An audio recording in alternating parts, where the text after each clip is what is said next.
I built my empire after they all left me for dead. Now my brother, ex-fiancé, and aunt are threatening to use me for their share. Welcome, family. If this story touches your heart, show some love by subscribing and letting us know where you're watching from. Now let's go on with the story. The hospital fluorescent lights burned my eyes as I sat in that plastic chair, my phone clutched in my trembling hand. Mama had just coded for the second time that night and I'd called everyone. My brother Ricardo, my fiancé Devin, Aunt Linda who raised me when Mama couldn't. The nurse kept asking if anyone was coming. They're on their way, I lied, checking my phone for the 100th time. Nothing. Devin's text from 3 hours ago still glowed on my screen. Babe, I'm at the studio. This deal is huge. Your mom will be fine. Ricardo hadn't even opened my messages. Aunt Linda sent back a single word, busy. I remember the exact moment I realized I was alone. Not just in that waiting room, but truly, devastatingly alone. The doctor came out at 2:47 a.m. and I had to make the decision by myself. Keep Mama on life support or let her go peacefully. She told me once, during one of her good days before the dementia took her completely, "Baby girl, when my time comes, don't let them keep me here suffering just because they're scared to let go." But they weren't even here to be scared. I signed the papers with shaking hands, held Mama's hand as she took her last breath, and something inside me cracked wide open. Not broke, cracked. Like when concrete splits and you can see down to the foundation underneath. What I saw there wasn't pretty, but it was real. The funeral was on a Tuesday. That's when they all showed up. Every single one of them, dressed in black, crying louder than anyone, acting like they'd been there all along. Mama's lawyer, Mr. Brooks, called the family meeting for exactly 1 week after we buried her. I'd spent those 7 days in a fog, barely eating, barely sleeping, just going through the motions of closing out her life. Her apartment, her bills, her belongings. I handled it all alone while everyone else posted tributes on social media about what an angel she was. Devin had moved back into our shared apartment like nothing happened. When I confronted him about missing Mama's death, he said, "Baby, I explained this. That producer only had that one night available. Your mother would have understood. She always supported my music career." I stared at him like I was seeing a stranger. Maybe I was. Ricardo showed up at Mr. Brooks's office in a new suit, smelling like expensive cologne. Aunt Linda brought her husband, Uncle Jerome, which seemed weird since Mama couldn't stand him. They all sat around that mahogany table like they were waiting for Christmas presents. Mr. Brooks cleared his throat. "Before we begin, I want to say that Mrs. Washington was very clear about her wishes. She updated this will 3 months ago, which some of you may not be aware of." I watched Ricardo's jaw tighten. He'd been asking Mama about her estate for years, ever since she bought that little house in the suburbs with her settlement money from the factory accident. "To my daughter," Mr. Brooks read, "I leave everything. My house, my savings, my insurance policy, and the contents of my safety deposit box. She is the only one who never asked me for anything. The only one who showed up." The silence was deafening. Then Ricardo exploded. "That's bullshit. I'm her son too. Where's my name?" "Let me finish," Mr. Brooks said calmly. "There's more." The safety deposit box revelation sent shockwaves through that office. Mr. Brooks continued reading as Ricardo fumed and Aunt Linda's face turned to stone. "In the box you'll find documentation of every loan, every dollar stolen from my purse, every forged check. I kept records. I kept everything." My hands went numb. Mama had known. All those times Ricardo borrowed money and never paid it back. The way Aunt Linda would guilt her into co-signing loans she could never afford. Devin's emergency credit card he'd convinced her to add him to. She documented it all with the precision of someone who knew exactly what she was dealing with. The total amount taken from Mrs. Washington over the past 15 years, Mr. Brooks adjusted his glasses, comes to approximately $247,000. She wanted her daughter to know the truth about who really abandoned whom. That lying, Ricardo started to rise from his chair. "Sit down," Mr. Brooks's voice cut like a knife. "Or I'll have security remove you. Your mother's wishes are legally binding, and I suggest you respect them in death since you couldn't bother to respect her in life." The shame should have registered on their faces. It didn't. I saw something else instead. Calculation. Like they were already planning their next move. Devon reached for my hand under the table. I pulled away. After everyone left, I sat alone with Mr. Brooks. She left you something else, he said, sliding a sealed envelope across the desk. Mama's handwriting, for my warrior daughter. Inside was a single sheet of paper. Baby girl, I'm sorry I couldn't protect you better when you were young. I was weak and I let these vultures circle us both. But I see you. I see your strength. You've been building something all these years while they've been tearing things down. Don't let them take what's yours. Not anymore. Love, Mama. I cried for the first time since she died. What none of them knew, what I'd kept secret for 3 years, was that I'd been building an empire in the shadows. While Devon was networking in studios that never produced anything, while Ricardo was scheming his way through life, while Aunt Linda was judging everyone's choices from her high horse, I was working. My online boutique started small, just vintage clothes I'd flip from thrift stores. I had an eye for it, could spot quality under decades of dust. But then I noticed a gap in the market. Young professional black women like me wanted affordable luxury that actually fit our bodies, our style, our lives. Not watered-down versions of what fashion magazines said we should want. I learned everything myself. Web design from YouTube tutorials at 2 a.m. SEO strategies from podcasts during my lunch breaks. I cold-called manufacturers, negotiated deals, built relationships. My apartment bedroom became a warehouse. Then I rented a small storage unit. Then a larger one. 6 months ago, I'd signed a lease on an actual warehouse space. Revenue was hitting $40,000 a month. I was weeks away from quitting my office job. But I hadn't told anyone because I knew what would happen. They'd all want a piece. They'd all suddenly have business ideas, or investment opportunities, or urgent emergencies that only my money could solve. The morning after the will reading, I received an email that changed everything. One of my designs had been featured by a major lifestyle influencer. I watched in real time as my website traffic exploded. Orders flooded in, hundreds then thousands. My phone wouldn't stop buzzing with notifications. By noon, I'd made more money than I'd made in the entire previous month. By evening, Devon was looking at my laptop over my shoulder, asking questions I'd dodged for years. Babe, what is all this? The jig was up. You've been running a whole business? Behind my back. Devon's voice had that edge to it, the one that used to make me scramble to explain myself. Not anymore.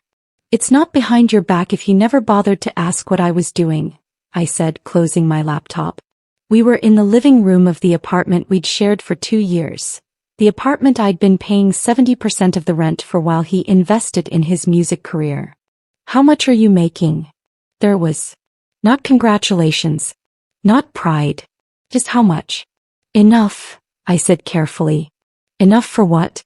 Enough to keep secrets from your future husband. He moved closer and I could smell the cologne he couldn't afford but somehow always had. Babe, we're supposed to be a team. This is amazing. We could finally get that condo downtown I've been looking at. We could. We. The word tasted bitter in my mouth. His expression shifted, wounded innocence replacing calculation so smoothly I almost missed the transition. Almost. What's that supposed to mean? I'm your fiancé. What's yours is ours, right? That's how marriage works. I thought about Mama's funeral. The empty chair where he should have been.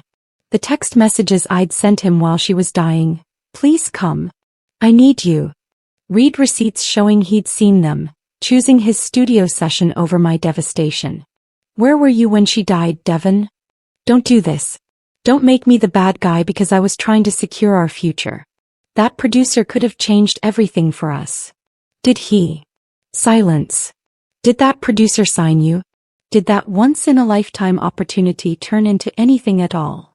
His jaw clenched. These things take time. You don't understand the industry. I understand that you weren't there when I needed you most.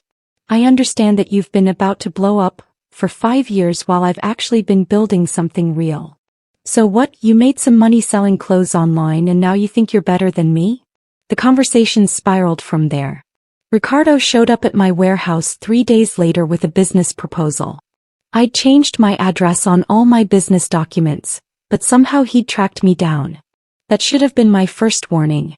Little sis, we need to talk about this empire you've been hiding. He walked around my space like he owned it, touching my inventory, examining my shipping station, making notes on his phone. This is impressive. Real impressive. What do you want, Ricardo? I want to help my baby sister. I want to invest in this. Take it to the next level. You know I've got connections, right? I know people who know people. We could franchise this thing, go national. I remembered being 7 years old, watching Ricardo sell the birthday bike Mama had saved up for months to buy me. He'd said he was just borrowing it to show a friend. I never saw it again. I don't need investors, I said. Everybody needs capital to scale. Look, I've been talking to some venture capitalists and they're interested. But they want to see a solid leadership team. Someone with business experience. He puffed up his chest. I've got an MBA now. Online but still legit. You finished it? He waved a hand dismissively. 6 credits short, but who's counting? Point is, I can bring legitimacy to this operation. All I'm asking for is a 30% stake. That's family discount right there.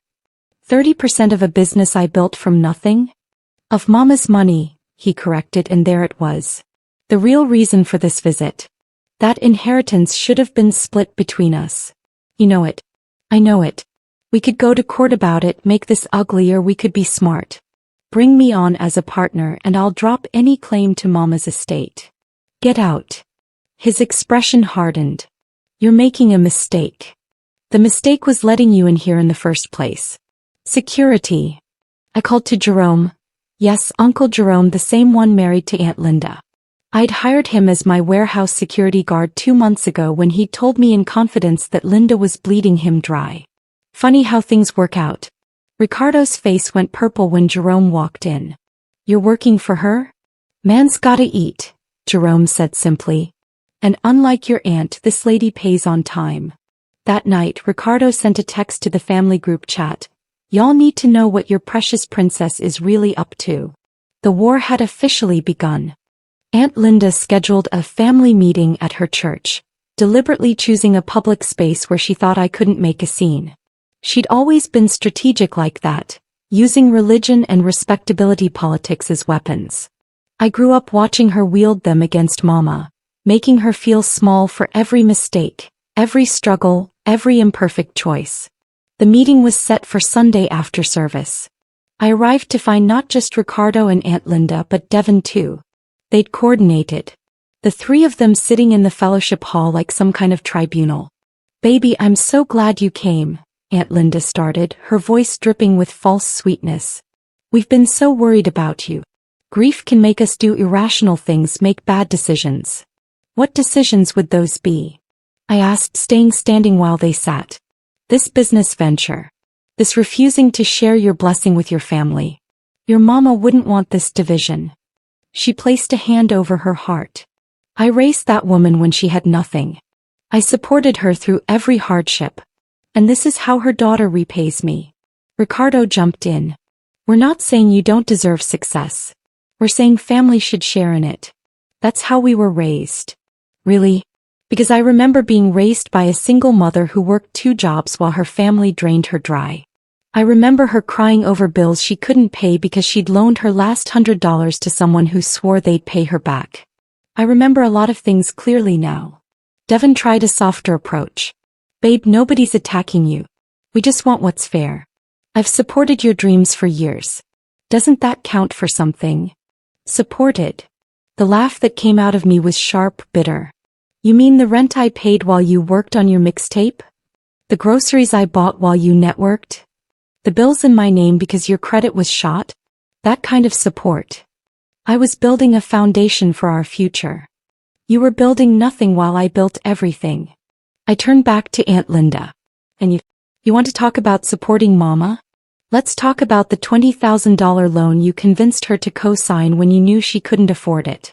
The loan that destroyed her credit and almost cost her the house. The loan you never made a single payment on. Aunt Linda's face went stiff. That was a difficult time. The economy was difficult for everyone, but only some of us defaulted and let others take the fall. I pulled out my phone where I'd photographed every document from Mama's safety deposit box. Want me to read the dates, the amounts, the apology letters you never sent? The room went dead silent. Ricardo recovered first. This is exactly the problem. You think having money makes you better than us. You think you're too good for your family now. No, I said quietly.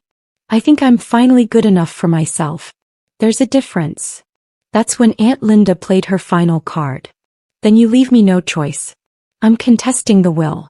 That money rightfully belongs to the whole family, and I'll prove your mama wasn't in her right mind when she wrote you in. The dementia was diagnosed after she updated the will. Mr. Brooks has 3 doctors' evaluations confirming her competency. Try again. Her face transformed into something I'd never seen before. Pure rage. You ungrateful little. Everything I did for you for her, and this is how you repay me? You'll regret this. I walked out of that church with my head high, but my hands were shaking. The cease and desist letter arrived by courier on a Tuesday morning. Not just one, 3 separate envelopes. Ricardo was suing for his rightful share of the inheritance. Aunt Linda was suing to contest the will based on undue influence and Mama's mental state. Devin, my ex-fiancé as of 72 hours ago, was suing for partnership dissolution, claiming my business was built during our relationship and he deserved 50%. My lawyer, Sarah Wells, was furious. This is extortion. Pure and simple. They're banking on you settling out of fear or exhaustion. What are my chances if we go to court? For Ricardo and Linda? They don't have a case. The will is airtight, your mother's competency is documented, and there's zero evidence of undue influence. Devin's claim is more complicated, but you started your business before you two were engaged. You never commingled funds and there's no written partnership agreement. Still, he could drag this out, make it expensive and messy. I thought about the empire I'd built. The warehouse now employing 15 people. The contracts with major retailers I'd just signed. The expansion plans sitting on my desk.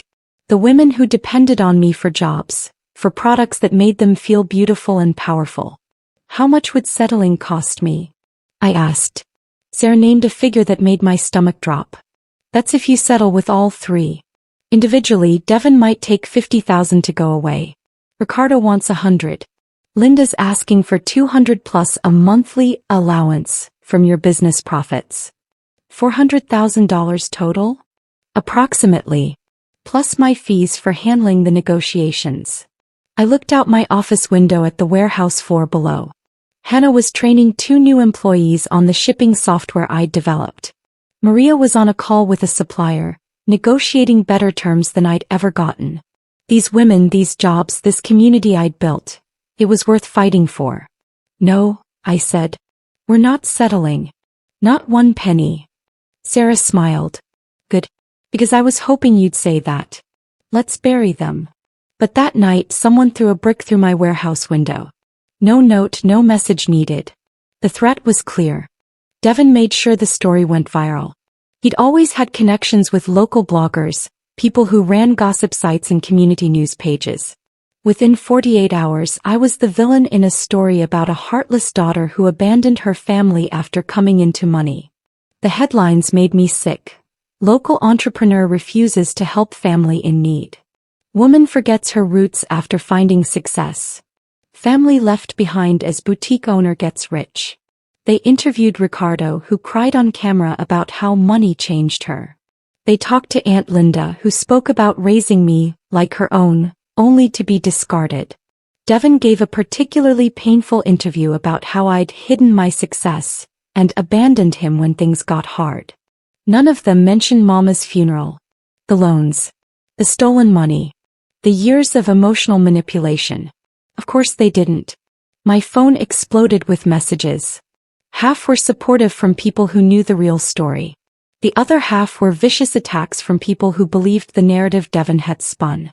You should be ashamed. Family first always. Money can't buy class. My business started suffering. Not from legitimate customers but from coordinated attacks. Fake reviews claiming my products were poor quality. Chargebacks from phony orders. My website was DDoS attacked twice in 1 week. Someone even filed a false complaint with the Better Business Bureau.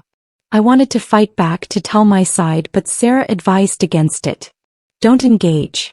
It'll only fuel the fire. Let them make noise while we build our case. But silence felt like surrender. Then something unexpected happened. A reporter from a major publication reached out. Not for a hit piece, for the truth. She'd started digging into Ricardo's background, Devon's financial history, Aunt Linda's lawsuits against other family members over the years. She'd found a pattern. I want to tell your story, she said during our phone call. The real one. But I need you to be completely honest with me. No sugarcoating, no omissions. Can you do that? I thought about Mama's letter. About being a warrior. About fighting back not with fists but with truth. Yes, I said. I can do that. The article that published 2 weeks later changed everything. The morning after the article published, I found Hannah crying in the warehouse bathroom. Hannah was my first hire, a single mother of 3 who'd been working 2 jobs when I brought her on full-time with benefits. She was usually unshakable. What's wrong? I asked, genuinely concerned. She looked up at me with red-rimmed eyes.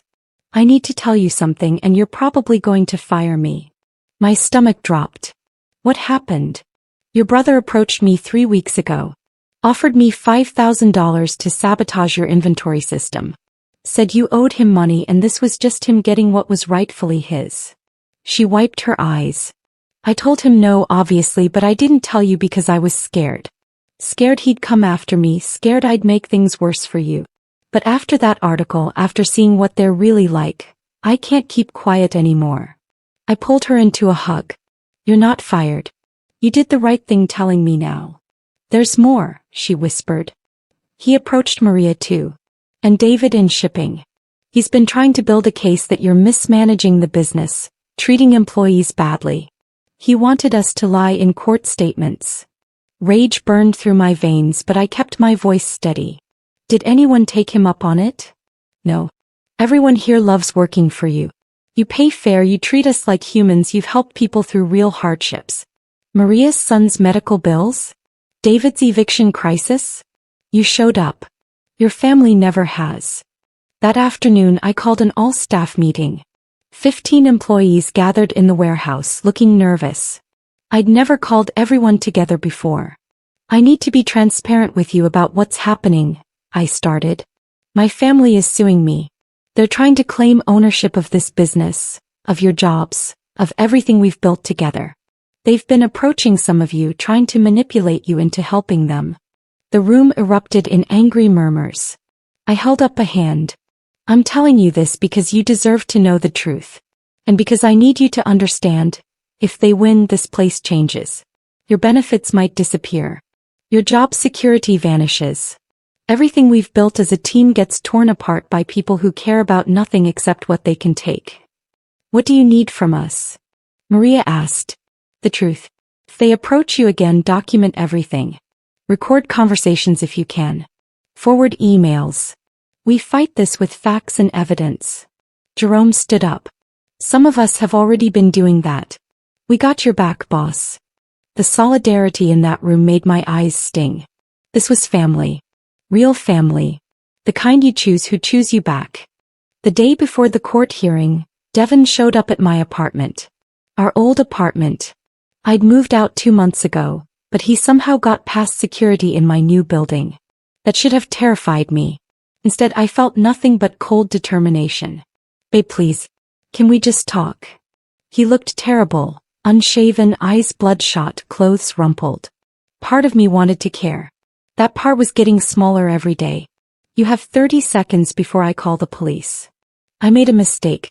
The lawsuit, the interviews, all of it. I was hurt, angry, not thinking clearly. But I love you. We can fix this. Drop the defenses against my claim and I'll drop everything. We can start over. Start over. I laughed, sharp and bitter. Devon, you chose a studio session over my mother's deathbed. You spent years draining my resources while contributing nothing. You sided with people actively trying to destroy me. What exactly would we be starting over with? I was there for you for years before all this. Were you? Really? Because I've been going through old photos, old texts, old memories. You know what I found? I was there for you. I supported your dreams, your schemes, your endless next big things. But when I needed support, when my mama was dying, when I was building something real, you were nowhere. His face crumpled. So that's it? 5 years together means nothing. It means I learned what love isn't supposed to look like. I moved toward the door, opening it. Goodbye, Devon. See you in court. He grabbed my arm. Not hard, not violent, but desperate. You've changed. You're not the woman I fell in love with. I looked at his hand on my arm, then up at his face. You're right. I'm not the woman who made herself small so you could feel big. I'm not the woman who apologized for having ambition. I'm not the woman who believed your potential was more important than my reality. That woman is dead. I killed her. And I'm not sorry. He let go like I'd burned him.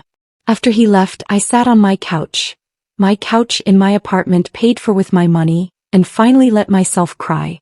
Not for him, not for them. For the years I'd wasted. For the girl I'd been who thought love meant sacrifice instead of partnership. My phone buzzed. Sarah, tomorrow morning 9 a.m. sharp. Dress professionally. Don't engage with them no matter what they say. We've got this. I looked around my apartment. At the life I'd built alone. At the success I'd earned through grinding, hustling, believing in myself when nobody else did. They thought they could take this from me? Let them try. Judge Morrison's courtroom was smaller than I expected, less dramatic than TV made it seem. But the tension was thick enough to choke on. Ricardo sat with his lawyer, expensive suit probably bought on credit. Aunt Linda was in her church finest, dabbing at her eyes with a handkerchief. Devon was alone. His lawyer had apparently dropped him when he couldn't pay the retainer. Sarah had prepped me thoroughly. Don't react. Don't cry. Don't show anger. Stay calm, factual, unshakable. Let the evidence speak. Ricardo's lawyer went first, painting a picture of a grieving son denied his rightful inheritance by a manipulative sister. My client simply wants what's fair. What his mother would have wanted if she'd been in her right mind. Then came the documentation. Mr. Brooks presented the will, the medical evaluations, the timeline proving Mama's competency. He also presented something I hadn't known about, a video. Mama had recorded herself 3 weeks before updating her will, explaining her exact reasoning for every decision. Watching my mother on that screen, weak but clear-eyed, destroyed me. Ricardo will tell you he deserves my house, my money. He'll say family is everything. But family is what you make it, not what takes from you. My daughter showed up. Every day, every crisis, every moment I needed someone, she was there. That's family. That's who deserves my blessing. Ricardo's face went purple. His lawyer scrambled to object, but the video was admissible. Devastating. Aunt Linda's case collapsed even faster. Sarah presented bank records showing she'd contested 2 other family members' wills in the past, both times unsuccessfully, both times for money. She showed the loan documents, the defaulted payments, the pattern of financial abuse spanning decades. Your Honor, Sarah addressed Judge Morrison directly, this isn't about inheritance rights. This is about predators who've spent years bleeding my client's family dry and are now angry that the well has run dry. Devon's claim was almost sad by comparison. He couldn't produce a partnership agreement because none existed. He couldn't prove commingled funds because I'd kept everything separate. His best argument was, but we were engaged, which fell apart when Sarah showed texts from him dismissing my business as a little hobby and telling me to focus on real money, meaning his music career. The judge ruled before lunch. All 3 cases dismissed with prejudice. They couldn't even appeal. Outside the courthouse, Ricardo tried one last play. This isn't over. You hear me? This family thing. What family? I interrupted and my voice was steady, calm, free. Family shows up. Family supports. Family loves without conditions. You're strangers who share my blood. Nothing more. I walked away and didn't look back. The coffee shop on 5th Street became my morning ritual. I'd sit by the window with my laptop, checking inventory numbers and customer feedback before heading to the warehouse. The business had tripled since the lawsuit, partly from the publicity, mostly from the work. Jerome was now head of security with a full team under him. Hannah ran operations like she was born to it. Maria had started a mentorship program for young women wanting to learn e-commerce. We'd hired 30 more employees. Opened a second location. I'd been approached by investors, real ones this time, vetted and legitimate. My phone buzzed with a text from an unknown number. Against my better judgment, I opened it. It was from Ricardo's oldest daughter, Martha. I'd seen her twice in my life. My dad says you're evil. But I remember you visiting Grandma every week even when nobody else did. I'm starting college next year. Business major. Could I maybe ask you some questions sometime? I stared at that text for a long time, thinking about cycles and choices, about breaking chains and building bridges. This girl wasn't responsible for her father's sins. Maybe she didn't have to repeat them. Yes, I typed back. I'd like that. That evening I visited Mama's grave. I hadn't been since the funeral, couldn't bring myself to face the reality that she was really gone. But today felt right. I brought flowers, her favorites, yellow roses, and sat on the grass beside her headstone. I did it, Mama, I whispered. I built something real. Something good. Something that helps people and stands on its own. You'd be proud, I think. Or maybe you already knew I could do it. Maybe that's why you left everything to me. Not because I deserved the money, but because you knew I'd use it to build instead of destroy. The wind picked up, rustling through the trees, and I let myself imagine it was her answer. Her approval. Her love reaching across the veil between life and death. I'd lost a family and gained myself. Some would say that was tragedy. I say it was transformation. 3 months later, someone leaked security footage to TMZ. Devin trying to break into my warehouse at 3 a.m. He was arrested, charged, finally held accountable. Ricardo filed for bankruptcy after his wife left him and took the kids. Aunt Linda's church removed her from leadership when the financial abuse came to light. Karma didn't need my help. Came for them all the same. But I wasn't watching anymore. I was too busy building, growing, living the life I'd fought for. The empire I'd earned. The family I'd chosen. The peace I'd won. And every morning I woke up grateful not for what I'd lost, but for what I'd found. Myself. If this story touched you, hit that subscribe button and share it with someone who needs to hear that they're worth fighting for. Your worth isn't determined by who stays. It's proven by who you become when they leave. Stay strong, fam. You're not alone.